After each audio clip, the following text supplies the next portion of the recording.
Want to talk to you guys today for a little bit about how to make a scatter plot. Of course, you could make a scatter plot by hand on graph paper, but that's so 1991 when I was in high school. It's much better to do it these days using technology. And my favorite website for making scatter plots on is desmos.com. It's DESMOS.com. It's so simple and straightforward to make a scatter plot here. You just hit start graphing. And in our example, we have how is the stopping distance for a car related to the speed that the car was driving. So the first thing I want to do is just input the table of data. All I have to do is press the plus here, say I want to put a table.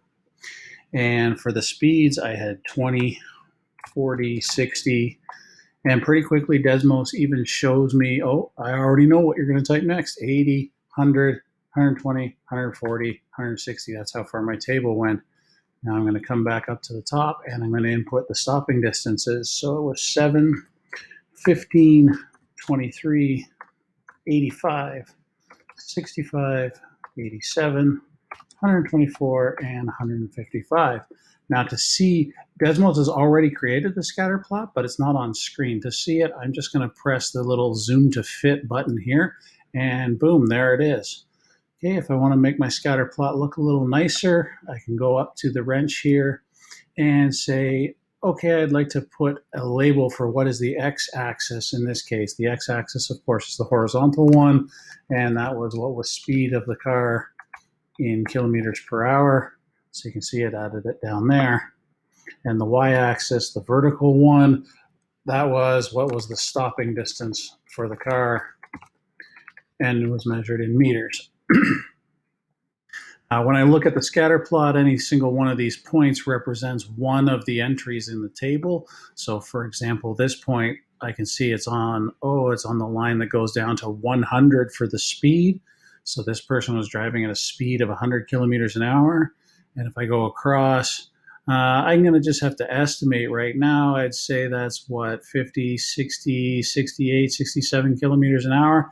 If I look it up in the table, of course, there's that car driving 100. It took 65 meters to stop. Okay, so each point represents one of the entries for the table. When I look at this scatter plot, there's a pretty clear pattern here, right? As I drive faster, it takes me a longer distance to stop. So I would say that yes, there is a relationship between how fast a person is driving and the distance that it's going to take them to stop the car. The second thing that I see immediately when I look at this table is this point right here. This one is somehow out of place, right? It's not following the pattern of all the other points.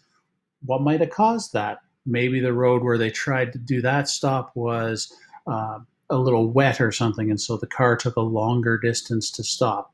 We call this point that doesn't follow the pattern of all the other points an outlier.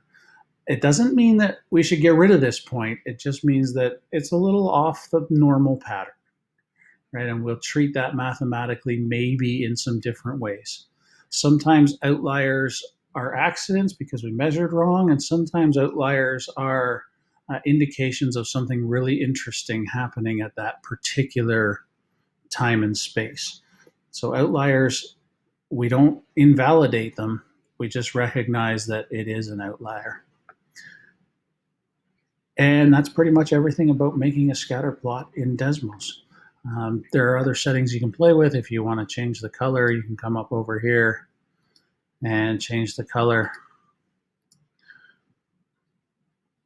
And you can drag the screen around so that you